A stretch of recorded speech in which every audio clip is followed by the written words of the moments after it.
Геноцид.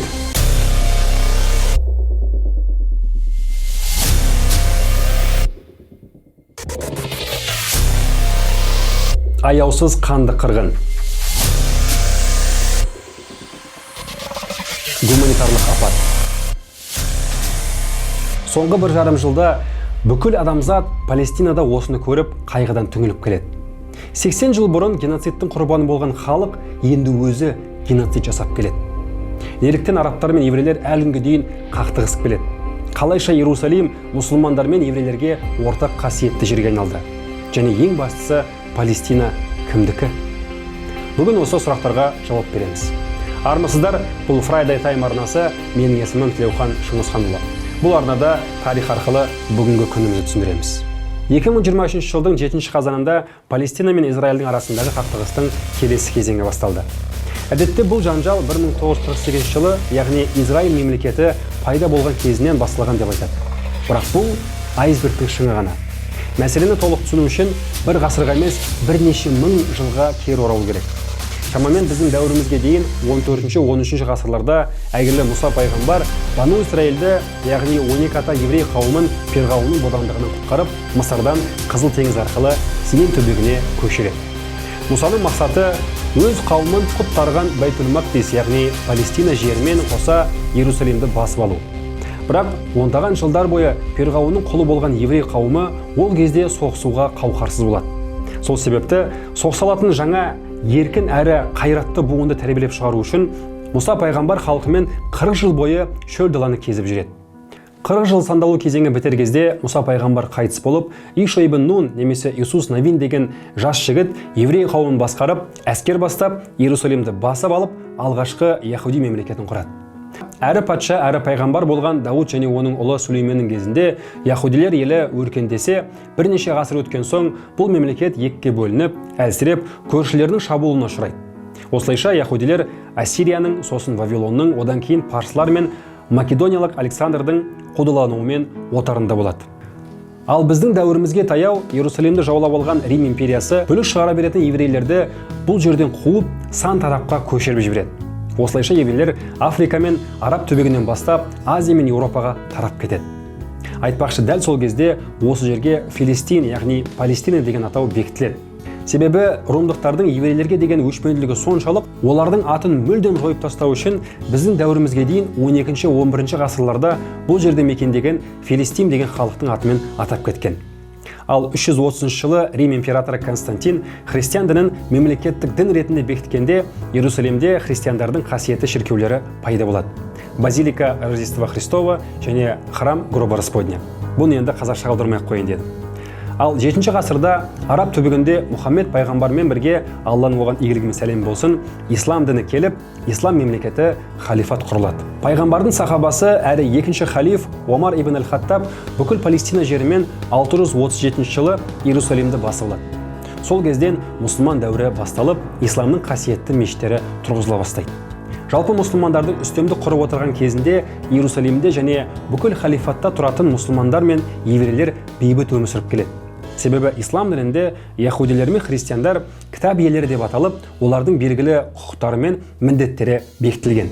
Олар джизия деп аталатын салық түрін төлеп, қоғамның толыққанды мүшесі болып өмір сүретін.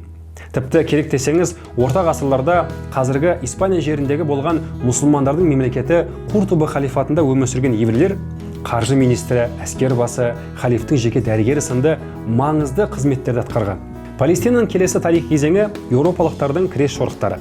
90 жылға жуық Иерусалим христиандардың қолында болып, соңында Салахаддин Аюби бастаған мұсылман әскері Палестинаны қайтарып алады. Сосын 250 жылдай қасиетті жерді мысырлық мәмлүктер басқарады. Ал 1517 жылы Селим бірінші атты Осман сұлтаны мәмлүктерді қиратып, Палестинаны Осман империясының құрамына қосады. Осылайша палестиналық араб мұсылмандар түркі османлы мұсылмандардың билік астында бірінші дүниежүзілік соғысына дейін өмір сүріп келеді. Енді осы жерден 19 ғасырдың соңына ауысайық. Бұл кез әлі де империялардың заманы. Жер шарын бөліп алған Ұлыбритания, Австро-Венгрия, Ресей сынды тағы да басқа империялардың ішінде егемендігін алғысы келетін ұлттар арасында ұлт азаттық қозғалыстар белең алып келеді.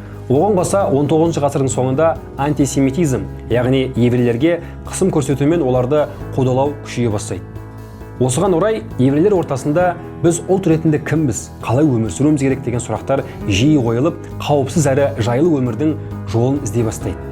Еуропа ұлттары империялардың боданы болғанымен, олар өз тарихи жерлеріне тұратын, ал еврейлерде өз жері болмайтын. Сол себепті қоныстанудың түрлі жобалары қарастырыла бастайды. Оның ішінде Аргентина, Техас, Африкадағы Уганда, тіпті Мадагаскарды да қарастырған. Алайда біз білетіндей, бұл жобалардың бірде-бірі іске аспайды. Ал енді еврейлердің өз мемлекетін құруға деген ұмтылысын күшейтіп, тездеткен мына оқиға түрткі болады. 1894 жылы Францияда Альфред Дрейфус атты еврейді Германияның шпионы деген айыппен түрмеге отырғызады. Бұл іс антисемитизмді одан сайын күшейтіп, Еуропада еврейлерді талқандау басталып кетеді. Дрейфустың ісі Венада тұратын яхуди журналисті Теодор Герцельге қатты әсер етеді. Ол 1896 жылы әлем бойынша шашылып жүрген еврейлердің тағдыры мен оларға өз отаны керектігі жайлы «Еврей мемлекеті» атты кітапты жазып, сионизмнің негізін қалайды. Сионизмнің негізгі идеясы мен мақсаты яхудилерді кезінде қуылған жеріне, Сионға, яғни қазіргі Палестинаға қайта жинап, өз мемлекетін құру болып табылады. Ескеретін өте маңызды мәселе, сионизм мен иудаизм екі түрлі нәрсе, бір емес. Біріншісі идея болса, екіншісі дін. Барлық дерлік сионисттер иудейлер болса, барлық иудейлер сионист емес. Сол себепті осы видеодан кейін көршіңіз иудей болса, оңбаған сионист деп соққылап жүрмеңіз. Жоғарыда айтқанымыздай, 19 ғасырда Палестина Осман империясының құрамында болатын.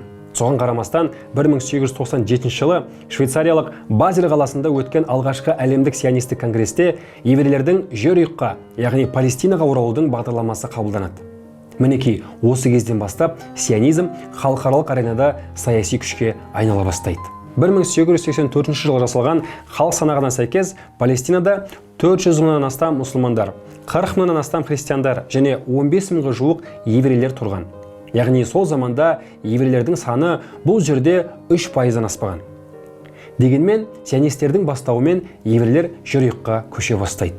Бұл көшті олар алия деп атайды. Жалпы алия 19 ғасырдың соңында бастап бірнеше кезеңде өтеді. Еврейлердің ең көп көшіп келуі Екінші дүниежүзілік соғысынан кейін болады. Көшіп келгендерге тіршілік ету үшін әрине жер қажет. Сол себепті жаппай жерді сатып алу басталады. Бұндай ауқымды әрі шығынды шараға Ротшильдтар сияқты бай еврейлер қаражат бөле бастайды. Еврейлер жерді сол мекенде тұратын қарапайым мұсылман арабтардан емес, сол кездегі жердің ресми иелері үлкен арабтың феодалдарынан сатып алады. Яғни жерді сатып алып, ақшасын қалтасын салған адам бір бөлек, ал сол жерде шамамен 13 ғасыр бойы өмір сүріп келген қарапайым арабтар бір бөлек. Енді мына жағдайды елестетіп көріңіз. Еврейлер келіп арабтарға былай дейді: біз жерді сатып алдық, мінекей ресми құжаты бар, енді мына жерден тайып тұрыңдар. Қайда барсаң онда бар, жұмысым жоқ, әйтеуір мына жерді босатсаң болған дейді. Әрине бұндай жағдайда қақтығыстың болмауы мүмкін емес еді, және ол қақтығыс әлі күнге дейін жалғасып келеді. Сионистердің бір арсыздығы Палестинаға оралу бағдарламасында ол жерде ғасырлар бойы өмір сүріп келе жатқан жергілікті арабтармен санаспақ түгілі, олармен мәміле құрып, бейбіт өмір сүру де жоспарланбаған. Яғни Палестинаға көшеміз де арабтарды ығыстырамыз, немесе басқа бір амалын табамыз деген сияқты шешіммен келген. Жалпы бұл тарихи кезең түрлі маңызды оқиғаларға толы. Осман империясы Бірінші дүниежүзілік соғысының құрбаны болып ыдырап кетеді. Османдардың орнына таяу шығыстың басым бөлігімен қоса Палестинада Британ империясының мандатына, яғни басқаруына өтеді. Британдықтардың бастауымен османдардың билігінен босатылған жерлерде Иордания, Сирия, Мысыр сынды түрлі араб мемлекеттері пайда болады. Бұны көрген еврейлер арабтардан қалыспай, дәл сол британдықтарға сүйене отырып Палестина жерінде өз мемлекетін құруға ұмтылады. Нәтижесінде 1917 жылдың 2 қарашасында Ұлыбритания сыртқы істер министрі Артур Бальфордтың маңызды құжаты жарық көреді. Бұл құжат Бальфордтың декларациясы деп аталады. Декларацияға сәйкес Ұлыбритания үкіметі Палестина жерінде болашақта еврей мемлекетіне айналатын еврейлік ошақ құруға рұқсат береді. Әрине мойындайтын нәрсе, декларацияда еврейлік ошақ тек қана жергілікті арабтардың азаматтық әрі діни құқықтары сақталған кезде ғана пайда болады делінген. Алайда болашақта мұсылмандардың құқықтары талай тапталады. Оған әлі күнге дейін біз куәміз. Осылайша Израиль мемлекетінің іргетасы қаланады. Екінші дүниежүзілік соғысынан кейін Палестинаның болашақ тағдыры жаңа ғана құрылған Біріккен ұлттар ұйымында қызу талқыға түседі. Бірі Палестинада еврейлерге бөлек, арабтарға бөлек мемлекет құру керек десе, екіншілері арабтар мен еврейлерге ортақ мемлекет құру керек дегенді ұсынады. Нәтижесінде арабтар мен еш ақылдаспай 1947 жылдың 29 қарашасында Біріккен ұлттар ұйымының номері 181 резолюциясы қабылданады. Бұл құжатқа сәйкес Палестинаның жартысы арабтарға, жартысы еврейлерге бөлініп, Иерусалим халықаралық бақылаудағы нейтралды аймаққа айналу керек болған. Еврейлер бұл ұсынысты бірден қабылдаса, арабтар күрт қарсы болады. Еврейлердің бұл ұсынысты бірден қабылдауының бірнеше себептері бар. Біріншіден, 2000 жыл бойы еврейлерде ешқандай мемлекет болған жоқ. Екіншіден, Еуропада кеше ғана Холокост біткеніне байланысты көптеген еврей босқындарын қабылдайтын ел керек болады. Үшіншіден, келесі осындай тарихи мүмкіндік қашан туатыны бір Құдай білетін еді. Ал арабтар 10 ғасыр бойы өз жерінде өмір сүріп келіп, өз отанын ешкіммен бөліскісі келмей қарсы болады. Көп ұзамай резолюция қабылданған соң Ұлыбритания Палестинаны басқару мандатынан бас тартып, бұл жерден кетіп қалады.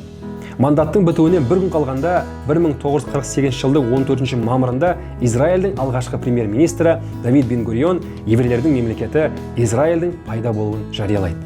Артынан күтілгендей 1948-49 жылдары арабтар мен Израильдің арасындағы ең алғашқы соғыс басталады. Еврейлер бұл соғысты тәуелсіздік үшін соғыс деп атап жеңіп шығады. Және жай ғана жеңіп қана қоймай, Біріккен ұлттар ұйымы ұсынған шекараны асып, өз территориясын кеңітіп алады. Сол кезден әлі күнге дейін арабтар мен еврейлердің арасындағы қақтығыс жалғасып келеді. 1994 жылы палестиналықтар автономия алғанымен өз мемлекетін құра алмай келеді. Ал Израиль болса мемлекетін сақтап қалып, оны дамытып, халқының тұрмысын жақсартып, экономикалық өркендеуде келе жатыр. Бұл соғыстан кейін ұсақ-түйек қақтығыстарды есептемегенде, арабтар мен еврейлердің арасында үлкен екі соғыс болады. Біріншісі 1967 жылы бар болғаны 6 күннің ішінде 264 мың израильдік сақал әскері 547 мың, яғни 2 есе көп Мысыр, Сирия, Ирак, Иордания біріккен әскерін күл-талқан етіп, айқын жеңіске жетеді. Оған қоса Сириядан Голланд төбелерін, Иорданиядан Иордан өзенінің батыс жағалауын, ал Мысырдан Синай түбегі мен Газа секторын басып алады. Я достар, Газа секторы 1948 жылдан бері Мысырдың оккупациясында болатын. Қалайша Мысыр Палестина жерін басып алған ба деп таңғалсаңыздар, арнамызға жазылып, бізді бақылап отырыңыздар. Құдай қаласа алдағы уақытта таяу шығыстың шиеленіскен тарихын бөлек бір видеода айтармыз. Ал әзірше араб-еврей арасындағы келесі соғысына тоқталайық. 1973 жылы жоғарыда айтқан араб мемлекеттері 67 жылы болған 6 күндік соғыстың есесін қайтару үшін Кеңес одағының қолдауымен тағы да соғыс бастайды. Алайда Израиль тағы да жеңіске жетеді. Сақал әскерінің басым болғаны соншалық, Қайырға 100 километр, ал Дамасқа 40 километр қалғанда тоқтайды. Еврейлерді тоқтату үшін араб елдері Израильді қолдайтын елдерге мұнай сатуға эмбарго орнатып, әлем бойынша мұнай бағасы аспанға ұшып кетеді. Бұның салдарынан Еуропа мен ақш-та экономикалық дағдарыстың қаупі төніп, жанармай бекеттерінде оңдаған километрлерге кезектер созылады. Бұдан шошынған бас елдері дереу Израильге аттың басын тартуға мәжбүрлесе, Кеңес одағының бастауымен Біріккен ұлттар ұйымы соғысты тоқтату резолюциясын қабылдайды. Және Израиль бұл резолюцияға бағынбаса, әкесін танытамын деп қорқытады. Кім білет, Кеңес одағының араласуымен арабтардың эмбаргосы болмағанда, еврейлер арабтардың жерін толыққанды басып алар ма еді? Жалпы осы соғыстардың тарихына қарап, Израильдің өзінен 2 есе тіпті 3 есе басым күштерін айқын басымдылықпен жайратып тастағаны қайран қалам. Қалайша кеше ғана Еуропада қорлық көріп жүрген кішкентай ғана халық жеңіп шығады. Егер сіздерге де бұл қызықты болса, комментарийлерде жаза кетіңіздер. Құдай қаласа, бұл соғыстарға қатысты міндетті түрде бөлек видео жасаймыз. Мінекей, сол айтулы соғыстардан кейін бүкіл әлемнің назарын өзіне аудартқан 2023 жылдың 7 қарашасындағы палестиналықтардың Израильға жасаған қарулы шабуылы араб-еврей қақтығысының жаңа кезеңін бастайды. Бұл шабуылдың басы арабтар үшін сәтті басталғанмен, арты катастрофаға айналады. Мынау Газаның 2023 жылға дейінгі көрінісі, ал мынау қазіргі көрінісі. Израильдің қанды қолынан кішкентай балалармен қоса мыңдаған адам шейіт кетті. Беньямин Нетаньяху бастаған Израиль үкіметі Газаны қиратып қана қоймай, тұрғындарының түбіне әбден жету үшін халықаралық ұйымдар мен өзге мемлекеттерден жіберілген гуманитарлық көмектің жетуіне кедергі етіп, Газада 21 ғасырдың геноцидін жасап отыр. Ең өкініштісі, әлем бойынша демонстрациялардан басқа Израильдің бұл бассыздығына ешкім төтеп бере алмай шарасыз отыр. Неткен өкініш, неткен қорлық десеңші. Тек Иран Ислам Республикасы ғана бастапқыда өздерінің Хизболла немесе Йемендік хуситтар сынды шииттік проксилар арқылы Израильді ракеталармен атқыласа, 2025 жылдың жазынан бастап бұл ракеталық атысқа өзі кірісіп кетеді. Арабтар мен парсылардың Израильге қарсы бұл қақтығысы немен аяқталатыны болашақтың еншісінде. Біз болсақ, мәселенің мән-жайын ашықтауға тырысып көрдік. Бұл соғыстардың арасында Израиль Ғаза аймағын есептемегенде Палестинаның бүкіл жерінде билік орнатып, жергілікті арабтарды ата қонысына қуып жіберіп, орнына жаңа израильдік қалаларды сала бастайды. Қазіргі таңда Біріккен ұлттар ұйымының мәлімдемесіне сәйкес, әлем бойынша 5 миллион палестиналықтар босқынның күнін кешіп, елсіз жүр екен. Сөзіміздің соңында бәлкім көңілімізге жұбаныш болатын оқиғаны айтып кетейік. Кезінде 12 ғасырда 90 жылдай Иерусалим христиандардың қолында болатын. Осы 90 жылдың ішінде мұсылмандар арасында қайта өрлеу процестері жүріп, ақыры бірігіп, күшін арттырып, Салахаддин секілді тұлға келіп, мұсылмандар қасиетті жерді қайтарып алады. Тарих әрқашанда қайталанып тұрады. Бәлкім қазір де сондай Салахаддин туып, мұсылмандар Құддысты қайтарып алатын тарихи күн туар. Меніңше, Палестина мен Израиль арасындағы қатынас тарихы арабтардың салақтығы мен еврейлердің ептілігінің айқын көрінісі деп ойлаймын. Әйтпесе қалайша миллиондаған арабтармен қоршалған аз ғана еврейлер аман қалып, оларда жайратып жатыр. Сөзсіз бұл оқиғадан біз сабақ алуымыз қажет. Сол мақсатта да біз осы видеоны шығарып отырмыз. Бүгінге осы, әдеттегідей видеомыз өтсе, комментарийлер мен лайктеріңізді аямай, жақындарыңызбен бөлісе отырыңыздар. Және міндетті түрде арнамызға жазылып, жаңа видеоларымызды қарап отырыңыздар. Келесі көріскенше бар болыңыздар.